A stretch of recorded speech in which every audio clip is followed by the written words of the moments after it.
మేము సమస్తమును నిన్ను వెంబడించుమని ఆయనతో చెప్పసాగి. మరొకసారి పేతురు ఇదిగో ఆ. మేము సమస్తమును విడిచిపెట్టి నిన్ను వెంబడించుమని ఆయనతో చెప్పసాగి. ప్రభునందు ప్రియులారా, ఈ చదవబడిన భాగములో యేసు క్రీస్తు ప్రభు యొక్క సేవ పరిచయంలో ఒకనొక సందర్భం వచ్చేసరికి పేతురుకు ఒక అనుమానం వచ్చింది.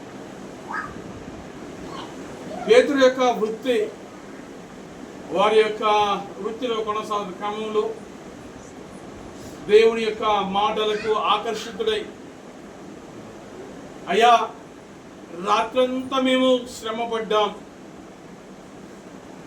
అయినా మాకేమీ దొరకలేదు, కానీ నీ మాట చొప్పున వల వేతుము అని చెప్పి వల వేశాడు. విస్తారమైన చేపలు పడ్డాయి. అప్పుడు పేతురు గుర్తించాడు, అయ్యా నేను పాపాత్ముని, నన్ను విడిచిపెట్టినప్పుడు యేసు ప్రభు చెప్పిన మాట అంటే, ఇప్పటి వరకు మీరు జాలర్లు, ఇప్పుడు మనుషులు బట్టి జాలగ చేస్తారని ప్రభు సెలవు ఇచ్చి ఆ ప్రభు మాటను విశ్వసించి ఆయనను వెంబడిస్తున్న క్రమములో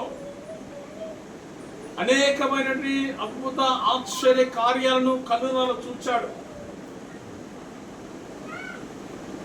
ఈ మార్కు సువార్త 10వ అధ్యాయం వచ్చేసరికి ఒక అనుమానం వచ్చింది ఆయనకు. అయ్యా మేము సమస్తమును విడిచిపెట్టి నిన్ను వెంబడిస్తున్నా,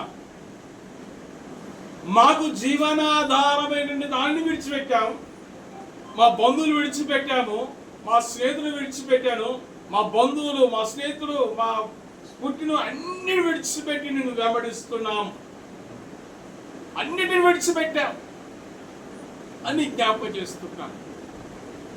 ప్రభునందు ప్రియులారా, ఈ యొక్క మండల కాలంలో మన జీవితాల్లో, మన ఆధ్యాత్మిక జీవితంలో కొన్నిటిని విడిచిపెట్టాలి.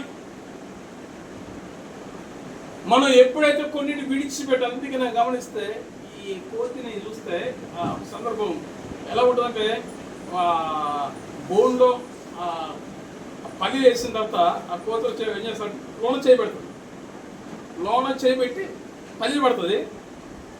ఎప్పుడైతే లోన పోతే వెంటనే పట్టేస్తుంది. ఇక అది ఏం చేస్తుందంటే పొర్రపాటు కూడా పని వదిలిపెట్టదు, ఎంత ట్రై చేస్తుంది కానీ వదిలిపెట్టదు. వదిలిపెడితే బయటపోతాం చేస్తుంది, కానీ అదేం చేస్తుందంటే విడిచిపెట్టదు. చాలాసార్లు మన ఆధ్యాత్మిక జీవితంలో వేటిని విడిచిపెట్టాలో, తద్వారా వాటిని విడిచిపెట్టడం ద్వారా దేవుడు మన జీవితంలో ఎలాంటి ఆశీర్వాదమును ఇవ్వనై ఉన్నాడు. వారు సమస్తమును విడిచిపెట్టి ప్రభువును వెంబడించారు. వారు ఎలాంటి ఫలితాన్ని పొందుకున్నారో పరిశుద్ధ గ్రంథంలో అనేక మంది భక్తులు కొన్ని విషయాలు వాటిని విడిచిపెట్టడం ద్వారా దేవుడు వారు ఎలా ఆశీర్వదించాడో అనే కొన్ని విషయాలు మీతో పంచుకోవాలని ఆశపడుతున్నాను.